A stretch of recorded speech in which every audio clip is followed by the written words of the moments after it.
ఓం సాయిరామ్. సాయి భక్తులందరికీ నమస్కారం అండి. సాయిబాబా దయ వల్ల అందరూ ఎక్కడున్నా సంతోషంగా ఉండాలని చెప్పి సాయి తరపున నేను కూడా మనస్ఫూర్తిగా కోరుకుంటున్నాను.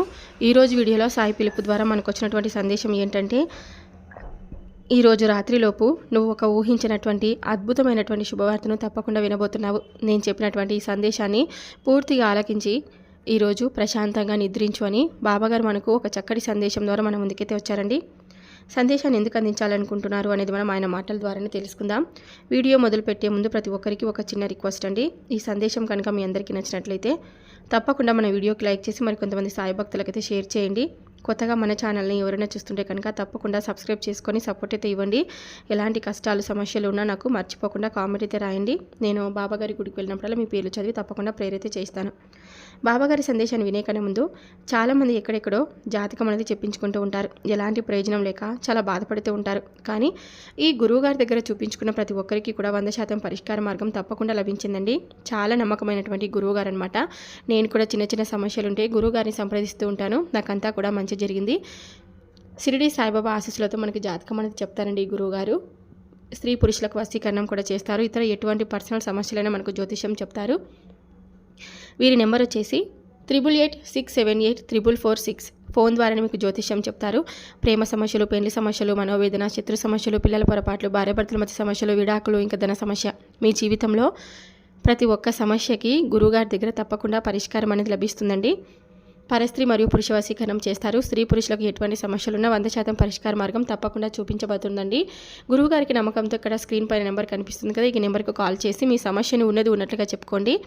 సమస్యకు తగినటువంటి పరిష్కారం, పూజలు, పరిహారాల రూపంలో చాలా చక్కగా వివరిస్తారు. చాలా నమ్మకమైనటువంటి గురువుగారు. తప్పకుండా ప్రయత్నం చేసి చూడండి. ఇప్పుడు బాబాగారి సందేశాన్ని విందామా మరి. ఈరోజు నా సందేశాన్ని విని నిద్రించు. తప్పకుండా నీ జీవితంలో ఒక ఊహించినటువంటి అద్భుతమైనటువంటి మార్పును నువ్వు చూడబోతున్నావు. ఎన్నో రకాలైనటువంటి ఇబ్బందులతో ఎదుర్కొంటున్న నీకు ప్రశాంతమైనటువంటి జీవితాన్ని నేను తప్పకుండా ఇవ్వబోతున్నాను. ఈరోజు నువ్వు కోరుకున్నంత ధనాన్ని, ధన సహాయాన్ని నువ్వు పొందుతున్నావు. నీ కన్నీటిని తుడుచుకొని ఇకనైనా నీ పెదవులపై చిరునవ్వుతో ఈ సాయి మాటను వినమ్మా. ఎప్పుడు కూడా నీ మనస్ఫూర్తిగా నువ్వు చేసినటువంటి పనిలో విజయం రాలేదని చాలా బాధపడుతూ ఉన్నావు కదా. కన్నీరు కారుస్తూ అదే పనిగా దుఃఖిస్తూ ఉన్నావు. ఆ దుఃఖాన్ని అంతా కూడా ఒకసారి దిగమింగుకొని నేను చెప్పే మాటలను ఆలకించు. నీ మనస్సు తప్పకుండా తృప్తి చెందుతుంది. అలాగే ప్రశాంతంగా ఉంటుంది. నిర్మలంగా ఈ మాటలను విన్న తర్వాత నువ్వు ఆనందంతో గంతులు వేస్తావు. చూడు, ధన సహాయం అంటే అది ఎవరో నీకు కావాలని తీసుకొచ్చి ఇచ్చింది కాదు. అలాగే అప్పుగా ఇచ్చేది కూడా కాదు. కేవలం నువ్వు ఇప్పటి వరకు ఏ పనినైతే చేశావో, ఏ పనిలో అయితే నీకు విజయం రాలేదని ఆ పనిని పక్కన పెట్టేశావో, ఆ పనిలోనే నీకు ఉన్నతమైనటువంటి స్థానం కలగబోతుంది. అది వృత్తిపరంగా కావచ్చు, వ్యాపార పరంగా కావచ్చు, లేదా నీవు చేస్తున్నటువంటి ఉద్యోగంలో ఇంకాస్త మంచి పొజిషన్ కావచ్చు. ఏదైనా కానీ నీకైతే ఒక మంచి సహాయం అయితే అందబోతుంది. ఇప్పటి వరకు నీకు తగినటువంటి గుర్తింపు రాలేదని చాలా బాధపడుతూ ఉన్నావు కదా. అలాగే ఎవరి ద్వారా అయితే నువ్వు మన్ననలు పొందాలి అని అనుకున్నావో, ఎవరి విజయాన్ని చూసి నువ్వు ఆహా నేను కూడా ఇంతే కష్టపడ్డాను కదా, మరి నాకు ఆ ప్రతిఫలం రాలేదేమిటి అని దుఃఖించావో, అదే ప్రతిఫలం, అదే విజయం, అవే మన్ననలు నీకు దక్కబోతున్నాయి. ఆలోచన లేనటువంటి నీకు ఈ కాలం మధ్యలోనే ఆగిపోతుంది అని ఆలోచనతో మొదలైనటువంటి ఏ పనైనా సరే ముందుకు తీసుకెళ్తుంది. అలాగే విజయాన్ని కూడా వరించేలా చేస్తుంది. నీవు ఆలోచనతో మొదలుపెట్టిన పనిని చాలా ఎక్కువగా శ్రమగా దృష్టి సారించి మరీ సాగించావు కాబట్టే ఈరోజు నీ విజయానికి నీవు నాంది పలికావు. చూడు, ధన సహాయం ఎవరో నీకు అందించడం అవసరం లేదు. అలాగే ఎవరో నీకు అప్పుగా ఇవ్వనవసరం లేదు. నీ పనికి ముఖ్యమైనటువంటి సహాయాన్ని నువ్వుగానే ఏర్పరచుకున్నావు. అది కూడా నీ కష్టంతోనే. అయినా ఆ సహాయం నాకు ఇప్పటి వరకు రాలేదు అని చేసినటువంటి పనిలో విజయం సాధించలేకపోయాను. అందువల్ల పొందేటువంటి ఆనందాన్ని కానీ, విజయాన్ని కానీ, ధనాన్ని కానీ ఇప్పటి వరకు నేను పొందలేదని దుఃఖిస్తూ ఉన్నావు కదా. ఆ దుఃఖాన్ని అంతా కూడా నీవు దిగమింగుకో.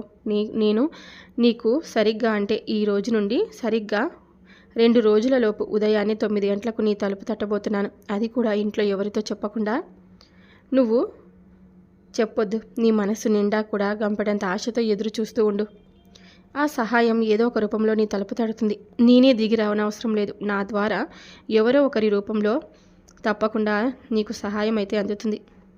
అది చాలు కదా, ఇక నీవు దుఃఖించవద్దు.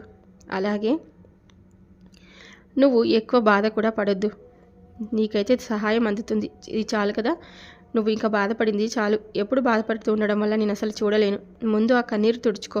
అయినా లేదంటే నీ చుట్టూ ఉన్నవారు కానీ లేదంటే బంధువులు కానీ ఎవరైనా కానీ నీకైతే సహాయం చేయడం లేదు కదా, అవన్నీ కూడా గుర్తు చేసుకుంటూ బాధపడుతూ ఉండొద్దు, కుమిలిపోవద్దు.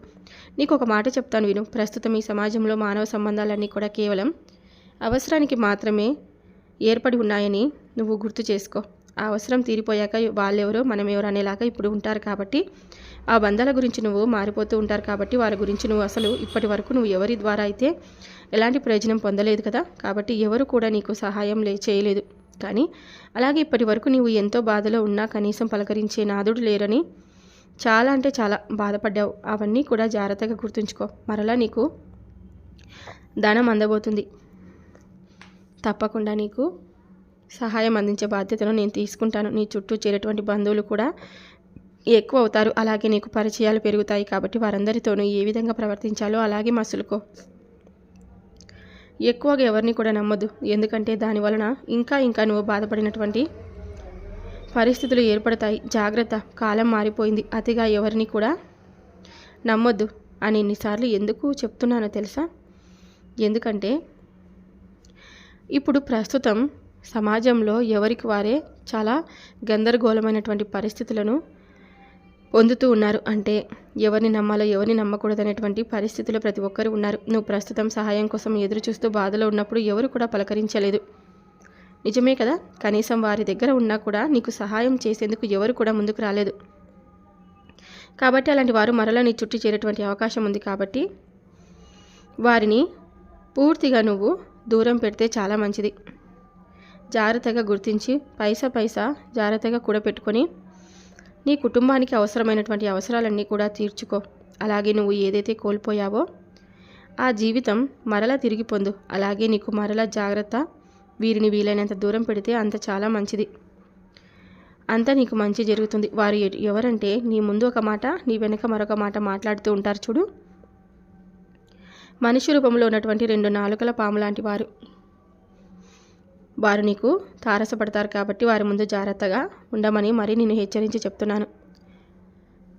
ఈరోజు నీ దగ్గర ఏం లేదని నిన్ను చూసి ఎవరైతే హేళన చేశారో, ఎవరైతే నిన్ను కనీసం దగ్గరకు కూడా చేర్చనీయకుండా నిన్ను హేళన చేస్తూ గేలి చేశారో వారందరికీ కూడా తప్పకుండా గుణపాఠం నువ్వు చెప్తాను నేను.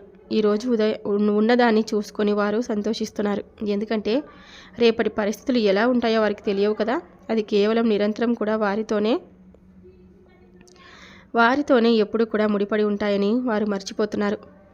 ఆ కర్మలన్నీ వారు తప్పకుండా అనుభవిస్తారు. నువ్వు వారి గురించి ఎప్పుడు కూడా ఆలోచించొద్దు. ఎవరు ఎలాంటి వారైనా నువ్వు వారిని ఎప్పుడు కూడా పలకరించొద్దు.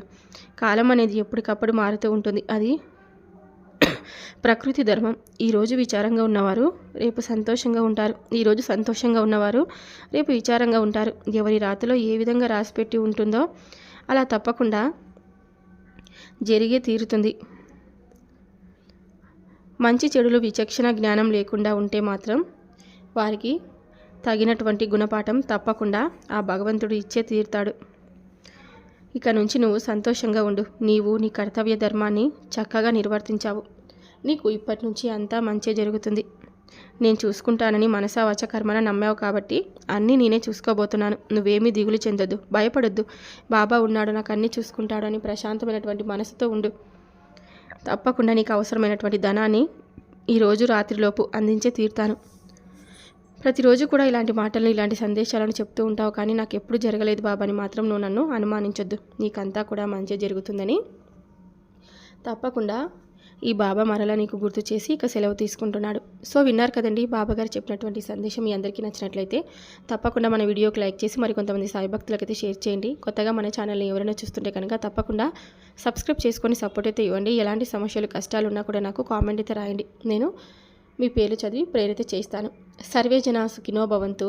ఓం సాయిరామ్.